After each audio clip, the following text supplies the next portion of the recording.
I want to express my deepest thanks for the opportunity to participate in the Truman Foundation's 50th anniversary luncheon.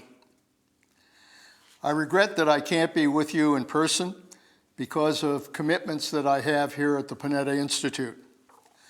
But nevertheless, I wanted to take this opportunity to extend to all of you my very best wishes on this important celebration. I'm honored for several reasons. First of all, as a past recipient of the Good Neighbor Award, Harry Truman is an inspiration to all of us to continue his outstanding efforts to promote education, economic opportunity, national health, and his devotion to the principle of world peace and human dignity and collective defenses by democratic nations. I'm also honored as the son of Italian immigrants because I believe, as President Truman did, that every child deserves a chance at the American dream. I used to ask my parents, why did they come all of that distance to come to a strange land? And I never forgot my father's response. He said, because my mother and he believed that they could give their children a better life in this country. And that is the American dream. It's the dream that we have for our children and hopefully that they will have for their children. I've had the opportunity to live the American dream. And so did Harry Truman. Harry Truman was a common man, born in Missouri, farmer, soldier, businessman, and ultimately United States Senator and President of the United States. He embraced the values of honesty and humility and sacrifice and common sense, and the courage to fight for what he believed was right. I had a Jesuit once tell me at my alma mater, the University of Santa Clara, that God may give us life, but it's up to us to make a life. And he told a story that I'll share with you of the rabbi and the priest who decided they would get to know each other by going to events and talking to each other to understand each other's faith. And so one night they went to a boxing match. And just before the bell rang, one of the boxers made the sign of the cross. And the rabbi nudged the priest and said, "What does that mean?" The priest said, "Doesn't mean a damn thing if he can't fight." We bless ourselves with the hope that everything will be fine in this country. But very frankly, it doesn't mean a damn thing unless we are all willing to fight for it. That was part and parcel of what made Harry Truman one of our great presidents. And finally, I'm honored to be with all of you. To Carl Zobrist, I had the chance to talk with Justice Kennedy, and to all of the past honorees, but mostly to all of you that are present at this luncheon, and support the foundation and the memory of Harry Truman by the honors that you present and by the scholarships that you provide students. Why? Because it is very important that future generations continue to be inspired by the legacy and the leadership of Harry Truman. In these challenging times, it is particularly important that we remember the example of his great leadership. This country has faced unprecedented crises in these last few years. A worldwide pandemic with COVID-19. 1 million people have lost their lives in this country. And while we have the hope that ultimately we have survived the worst of this pandemic, there is still the concern about future variants that could continue to impact on all of us. We've been through a serious economic recession, the worst since the Great Depression, where millions of jobs were lost and businesses lost their livelihoods as well. And even as we struggle to recover, we are enduring an inflation rate in this country that is at a 40-year high. We continue to experience the serious consequences of climate change throughout this country, throughout the world. Here in California, we're the victim of wildfires these last few years that have consumed literally thousands of acres and communities. Wildfires that are burning even as we speak in New Mexico and elsewhere. We've seen droughts. We're experiencing now a 100-year drought here in California. All of this is impacting on communities, on families, on businesses, on farmers, and families everywhere.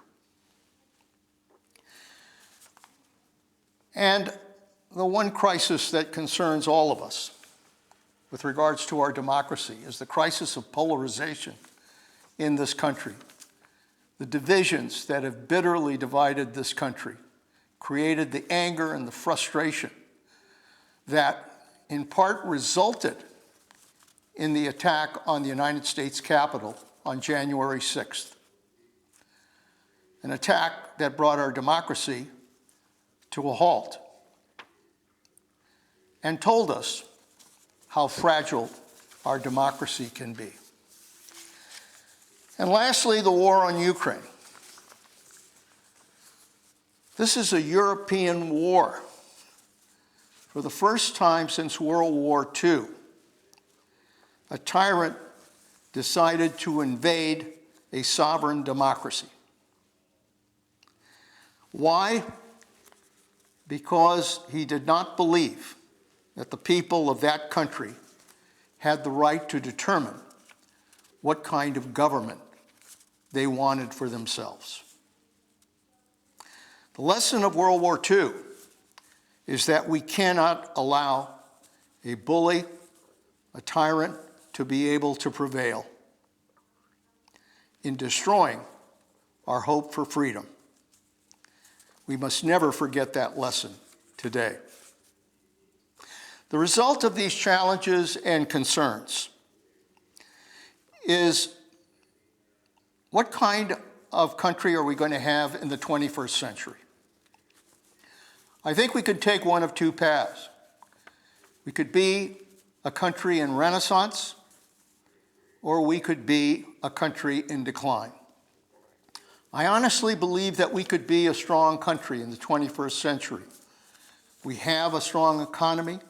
We have great creativity and innovation. We could teach our young people the skills of the 21st century. We could learn to work together to govern our democracy, to provide the kind of world leadership that we need in a dangerous world. We could have that kind of country. But we could also be an America in decline, divided by our fears, our hates, divided by our prejudices, unable to govern, dysfunctional, following the path of past empires that ultimately came to an end. What path we take will be determined by the quality of leadership that we have in this country. I often tell the students here at the Panetta Institute that in a democracy we govern either by leadership or by crisis. If leadership is there and willing to take the risks associated with leadership, we can avoid crisis.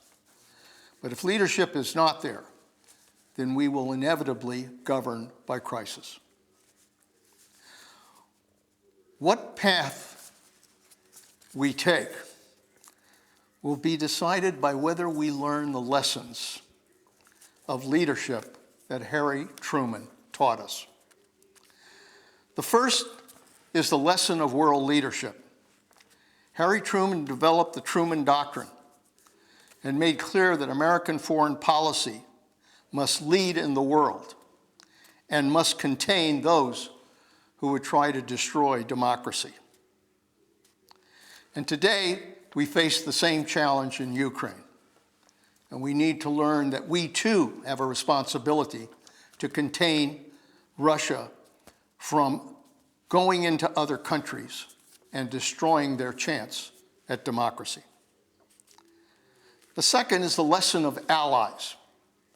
Harry Truman created the North Atlantic Treaty Organization, NATO, because allies are critical to security, essential to protecting our democratic ideals. And based on that alliance, he was able to provide the Marshall Plan, which promoted trade and modernized industry and produced economic growth in order to fight poverty and starvation.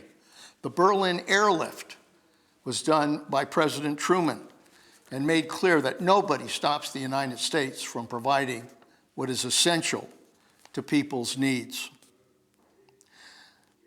The third lesson is the lesson of always having a strong national security and defense. And thanks to President Truman, who signed the National Security Act into law in 1947, he established the Defense Department that we have today. He created the National Security Council, the CIA, the NSA, the heart and soul of the intelligence agencies that are critical to our national security. We need to remember as well that we have to protect a strong national defense for this country as well. The lesson that it's important to provide security abroad, but it's also important to provide security here at home. Harry Truman cared about the American dream. He wanted everybody to have a chance at it. He ended racial segregation in our military forces, and he produced the fair deal to promote good housing, good health care, school lunches for children, to try to make people's lives better in this country. And lastly, the lesson of respect for the values that made this country great. The values of honesty and integrity, of straight talk, of the courage to do the right thing. Critical if we are to govern in our democracy. We're living at a time of division and anger and frustration. Sometimes those who produce deliberate falsehoods and lies. It is critical to our nation that we restore the values that President Truman believed in. I believe in American leadership. For over 200 years, we have faced crisis in this country, civil wars, world wars. We faced terrible recessions and depressions. We faced natural disasters. But somehow leadership has always risen to the occasion. Why? Because the fundamental strength of our country lies in the resilience and common sense and spirit of the American people. I've seen those values firsthand in the eyes of our men and women in uniform, men and women who were prepared to fight and die in order to protect this country. Those are the values that Harry Truman had.